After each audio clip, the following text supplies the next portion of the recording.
Welcome back to Tomb Tower for the second to last time. This time we're headed to the final stage before the boss.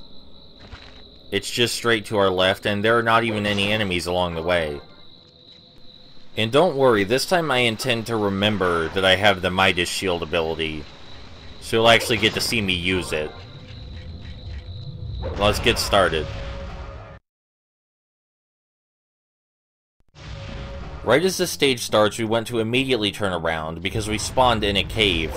And caves usually have, depth to them. And deep in this cave, we can see there's armor for us, hidden by two very weak enemies. So now we're back up to our full 3 health bars. Well, not full 3 health bars, but at least 3 health bars.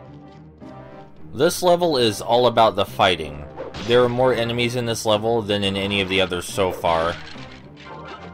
So if we weren't used to the enemy types and weren't all that good at timing our attacks, then this would probably be the most difficult of the early levels. But I think it's the easiest. It's also rather tiny. Yeah, their axes can go around obstacles like trees, so it's good to block even if you don't think you should. We've already picked up another fire sword. The game has been very generous with these so far. This one always spawns here though. A fire sword would be handy against a new enemy type we're going to come across in this level, but we'll see about that when we get there. This platforming is nothing compared to what we've done earlier in the world. We definitely shouldn't be falling off here. And now we're in a bit of a breather area, which is kind of awkward considering how small the stage is. But now you get to see me suck up spirits with the Midas Shield. I don't believe you saw that last time. But yeah, we're beyond the point where single skeleton enemies or some platforms over lava would be intimidating to us. So this is nothing.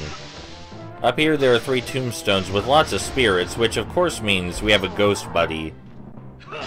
If the game is being generous, there's usually a catch. Still, since we were smart enough to suspect that the ghost buddy was there, we now get a whole ton of spirits. Almost enough for another Grim coin already. Now, there are a few zombies up here. The main trick with these guys is to not get stuck in between the tombstones. But since the zombies move so slowly, that shouldn't be a problem for us. Some of the tombstones do contain spirits, so don't just ignore those because they're part of the crowd. There was a full health pickup back there that we didn't need, and more importantly, on the other side of this fence is a 1-up. You might not even notice it's there, or you might have noticed and thought they wouldn't expect you to make a jump like that, but they do. It's not even a hard jump, honestly.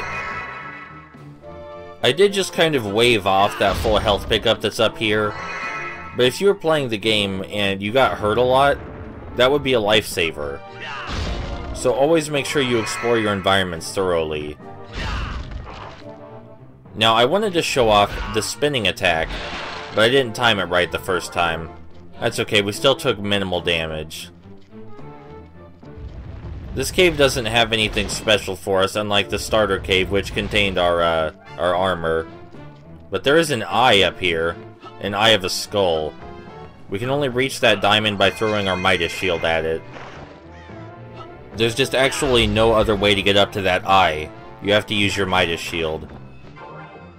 I think that's perfectly okay since it's optional, and man, we're throwing our shield a lot, and it's hitting a lot of stuff.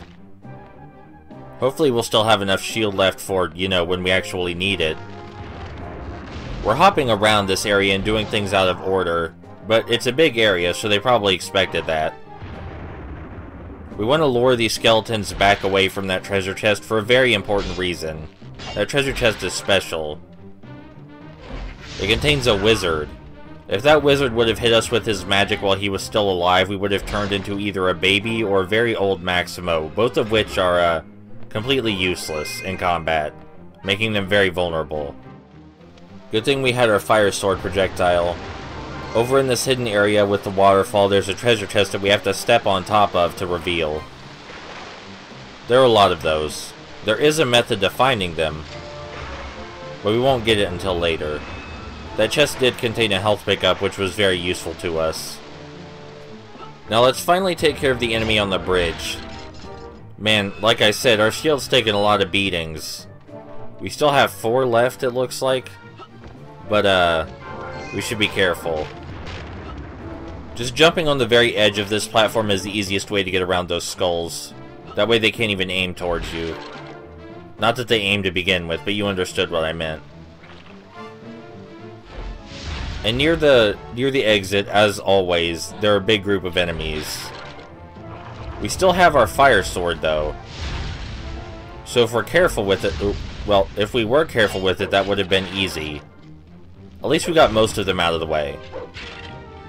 I prefer hit-and-run tactics whenever we have the room. Makes things a lot easier for us. Unfortunately, no matter what we do, sometimes 2 enemies will insist on attacking us at once. Doesn't mean we still can't hit and run, though.